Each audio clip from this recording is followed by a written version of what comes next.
amazing. Anyways, it's Monday. The first Monday after the clocks have gone back. Move that cushion out the way. The clocks have gone forward. I think it's forward. All I know is that it was bloody light this morning when last week it was dark. I hate it. I love it being dark first thing in the morning. So my little routine before I get into the video is get up, stand up for your rights. No, I'm not Bob Marley. No, on days when I'm knackered, when I wake up, I'm like, God, I could do with some more sleep. I'll wake up at like 6, and then I'll sometimes come down, make a coffee, open the curtains. This is when it's like dark outside, and if it's chucking it down, even better. I'll open the curtains so it's just dark out there and in here, and then I'll put some ASMR on, like some of my creators I like to listen to, and just chill for like an extra hour. It's great. I got up this morning, did that, set my alarm for 7, so I could be up and about at 7, and it was light. I was like, shit, is it like 9 o'clock? I've slept through my alarm. I was like, no, it's definitely 7. I couldn't understand why it was so light outside. It really irritated me. Anyways, today's video, God, isn't Nicola Sturgeon really annoying to look at? She's on the TV now. Reminds me of one of the Crankies. Can't decide which one. Anyway, we're going to talk. Which one should I do now? UFC or football? I can't decide. Let's do football. Then we'll do the UFC in a bit after this video. Okay, football. We had the Premier League over the weekend, obviously, as we do every weekend, unless it's international football or it's like out of season. And United, would you Adam and Eve, they won a game of football, and I'm not very happy about it. I know, I sound like a right idiot. I'm a Man United fan, and I didn't want them to win. So I had 2 issues here. Going into the weekend, a lot of you will know, as you regular watchers and whatnot of my channel, I'm a Man United fan. I've been since I was like 4. So if you can really be a fan at 4, I had my first football kit at 4 years old. I started collecting the stickers, etc. I honestly probably didn't get into football, probably like sit down and watch a game until I was about 9. Before that I didn't have the patience. But I've always had a United kit, etc. and sort of my United stickers and whatnot, and books, stuff like that since I was like 4 years old. And when I was about 9 or 10, I discovered Tottenham and Jurgen Klinsmann. So they've also been like a second team I like to see do well. So in the past, when I was younger, it was like United needed to win the league or something like that, and so I didn't mind Tottenham losing then. Or if United had won the league, I might want Tottenham to do well, because United didn't need the points. At the minute, both of these teams I like a lot. They both are really crap at managers. And I'd like to see them both get new managers, as I'm sure fans of both clubs would like. The issue there is one club is decisive, by the looks of it anyway, and one club isn't. 2 guesses which one is which. If you're a Tottenham fan, maybe you share my opinion, maybe you don't, but Nuno is not the man for Tottenham. I live in Wolverhampton. Obviously Nuno was the manager of Wolves for about 3 years, maybe 4 years, I don't know the exact dates. And Wolves had gone through a really shit period. When Nuno came in, they'd had some former goalkeeper turned manager who was terrible. I forget his name now. An Italian bloke. They'd had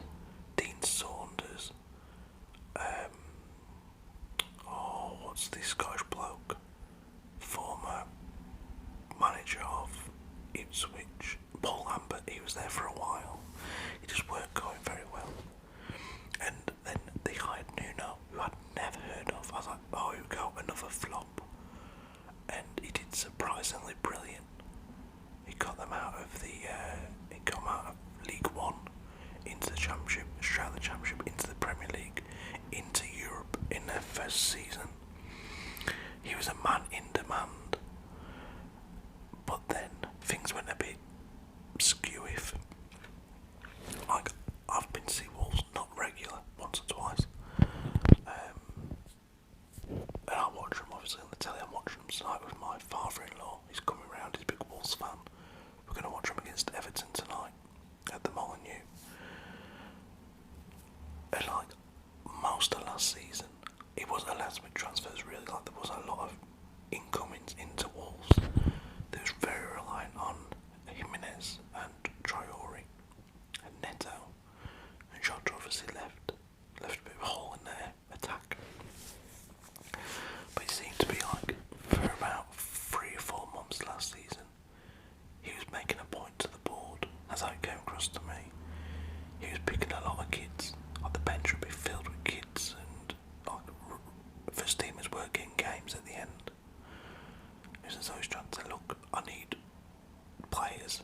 I'm working with the kids here because you're not bringing in experienced first teamers.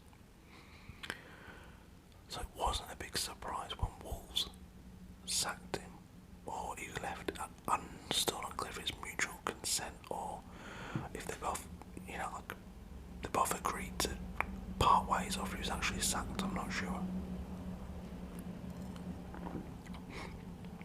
But then Tottenham obviously sacked Jose right before the Carabao Cup final last season.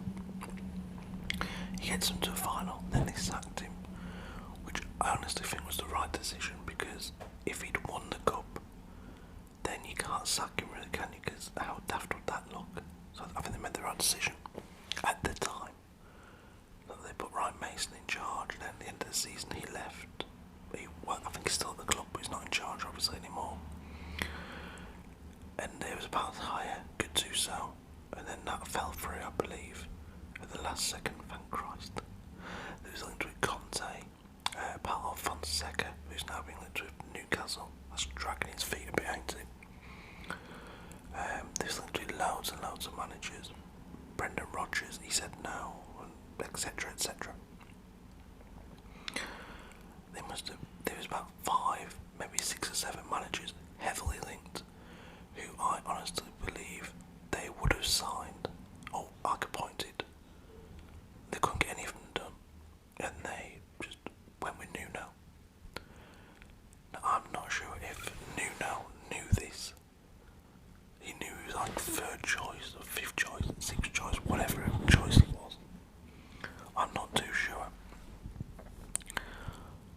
Ever since he's come in, and he's not always the happiest looking bloke, I'll give him that. Like, from seeing him at Wolves in press conferences, after the games, whatever, you never look at Nuno and think, he's an happy bloke. How happy does he look today? No, very rarely. And he's just not got it going at Wolves, at Tottenham, at all. It's been dreadful.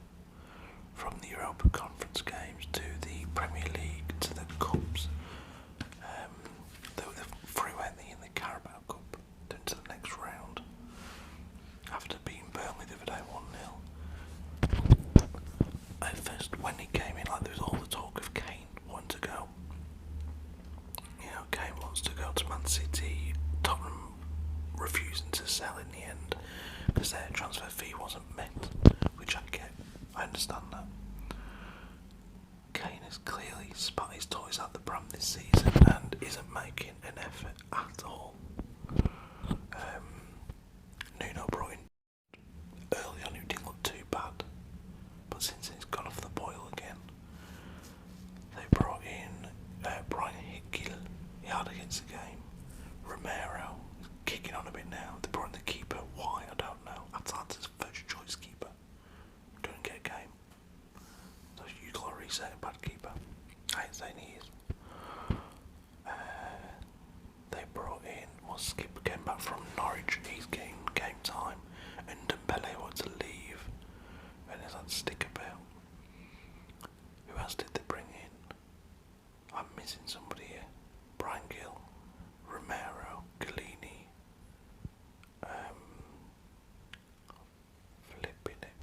Emerson Royale, the right back.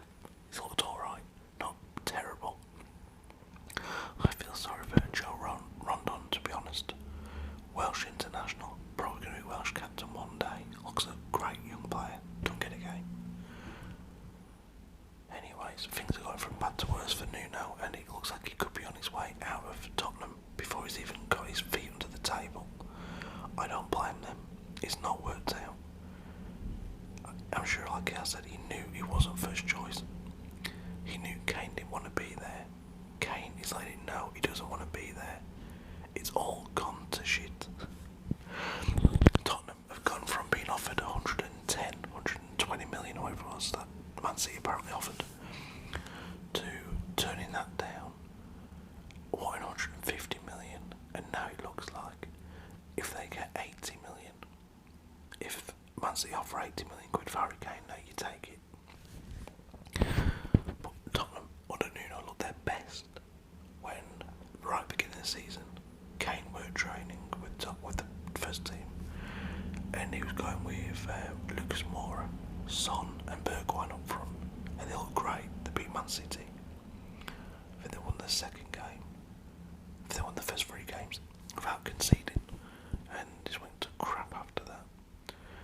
But yeah, I would definitely have preferred Kane didn't come back, in all honesty, because he's just not what Tottenham need this season, and I don't think Nuno is either. On the other side of that coin, we had Ollie at United. How you lose to Liverpool 5-0 at home, lose to Young Boys, drop points out to Everton, lose to West Ham in the Cup, lose to Villa in the league, then still keep your job.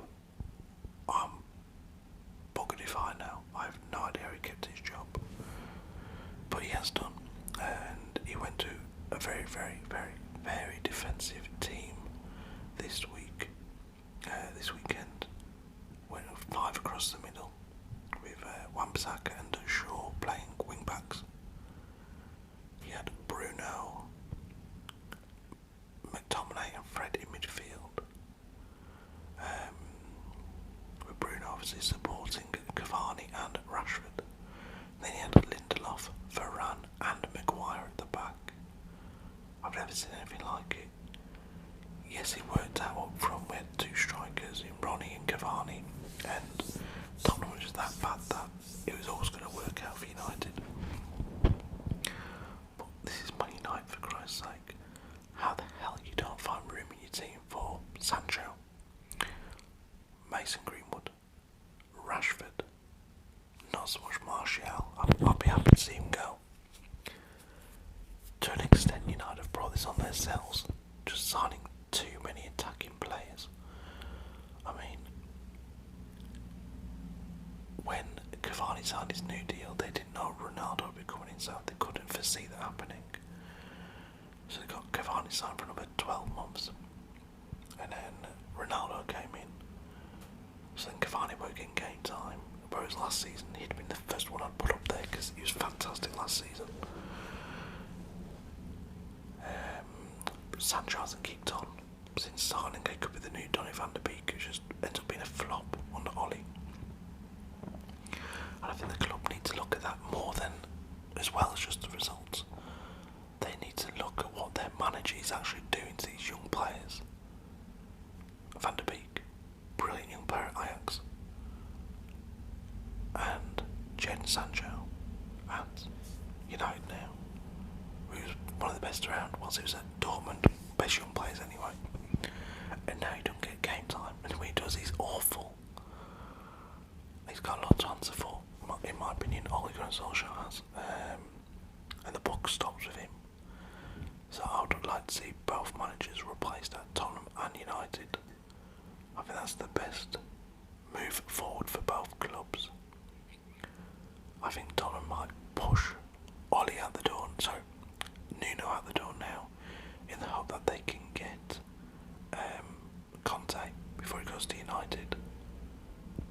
I think United will be happy to see Conte go to Tottenham because the United board apparently don't want Conte because he's a bit argumentative. I'd rather have that.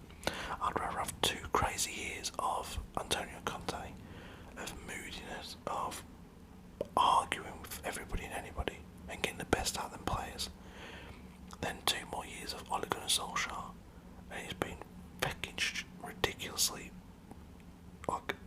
obvious what's going to happen. I don't think we make top 4 this season if Ole's still there.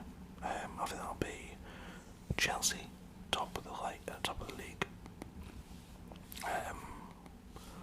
along with, I think you're looking at Chelsea, Liverpool, Man City. That'll be the top 3, with Arsenal, West Ham, Leicester, one of them in 4th place.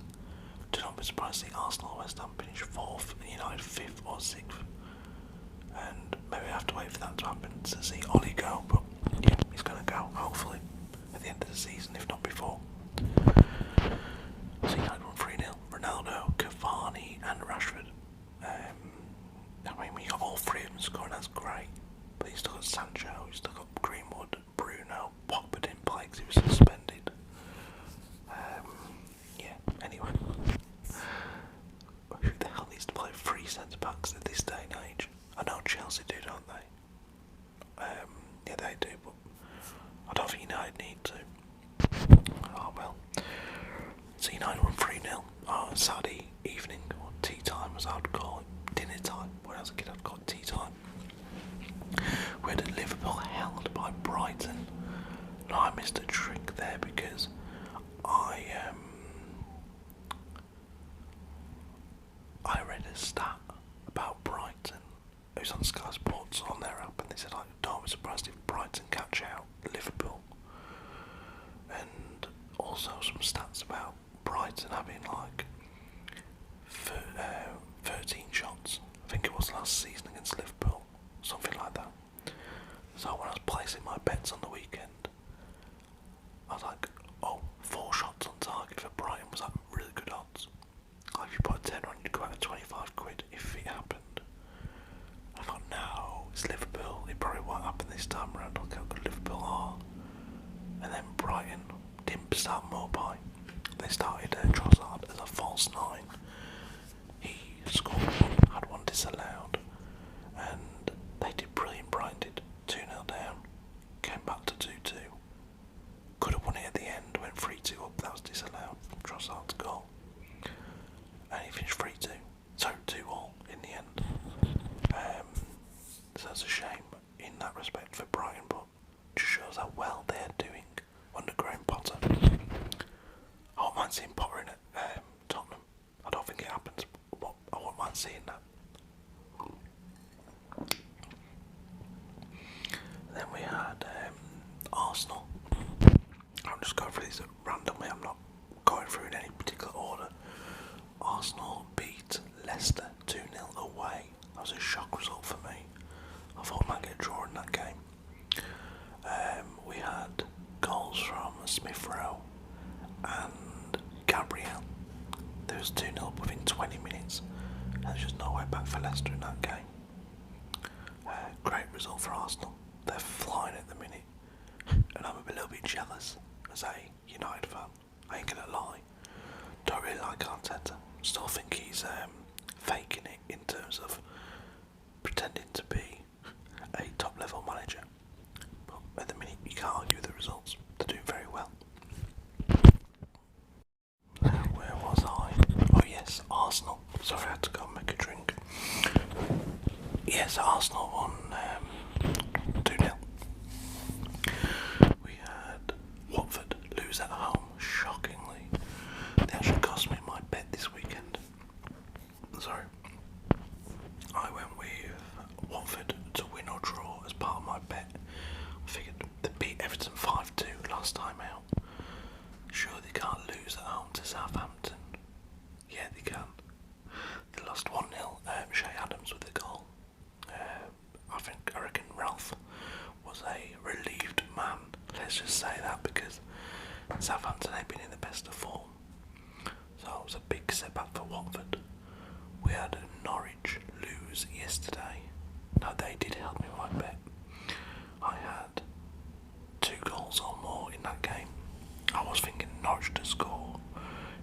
only scored like 2 goals all season. I fancied him against Leeds.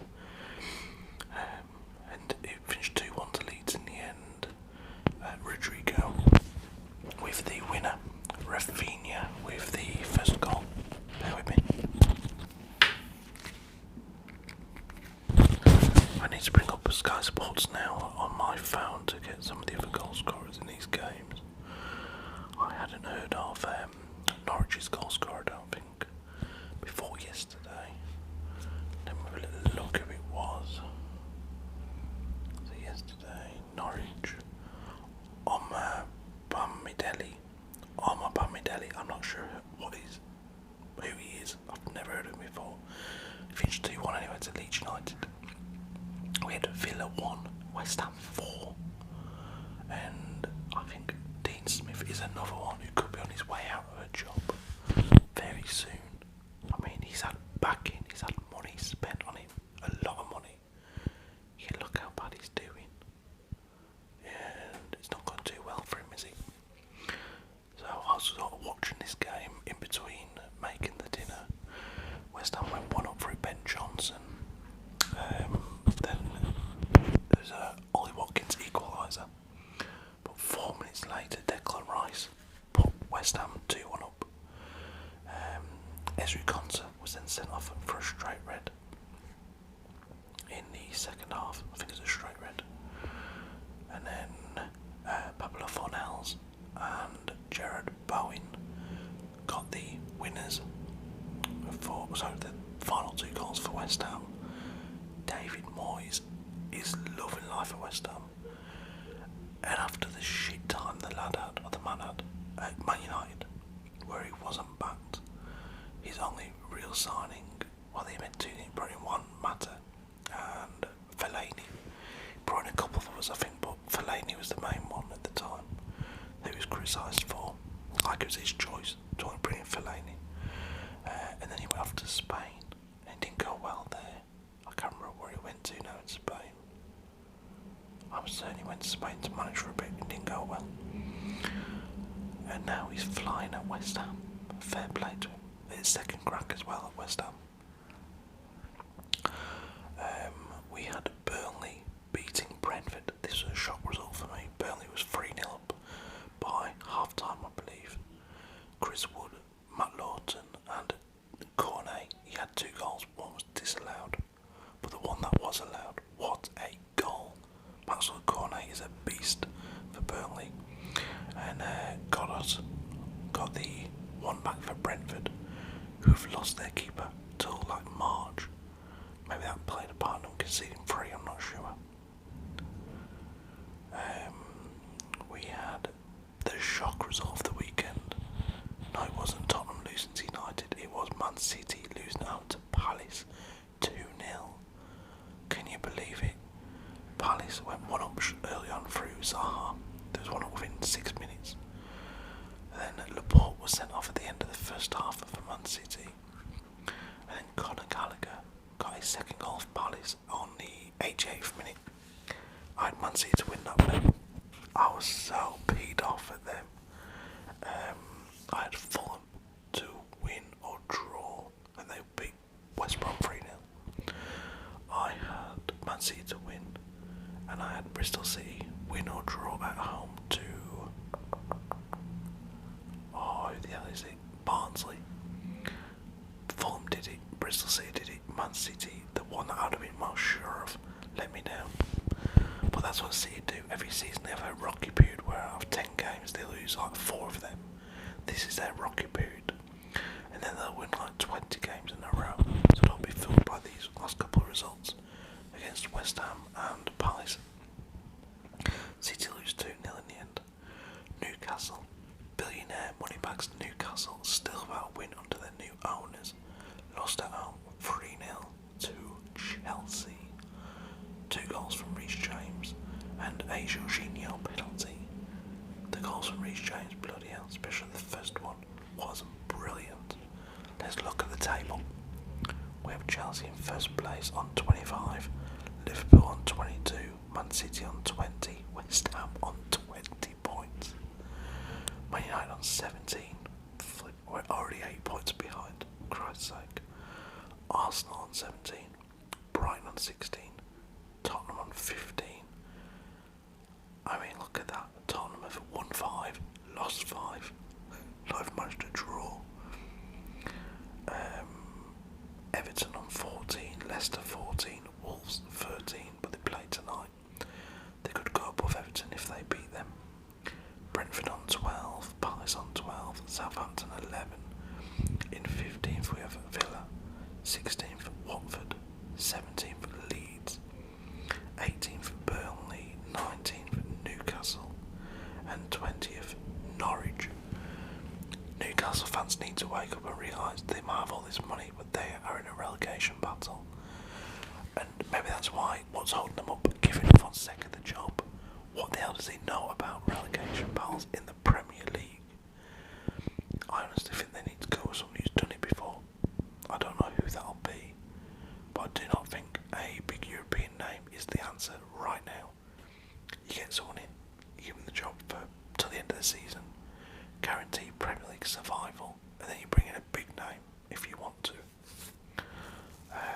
There are enough managers out there who've been in a relegation battle in the Premier League, and I think that's the way to go, personally. I mean, 4 points from 10 games, 4 points from possible 30 games. They have drawn 4 games and lost 6. I mean, what the hell? That is awful. I mean, yeah, okay, they're only 6 points behind Leeds, Watford, Villa, 7 behind Southampton, but that's still really bad form. I mean, over the season, if they're only 10 games in, you only got over 28 to go. Let's say you got 30 to go. In that kind of form, you're going to end the season with 16 points, unless they drastically improve.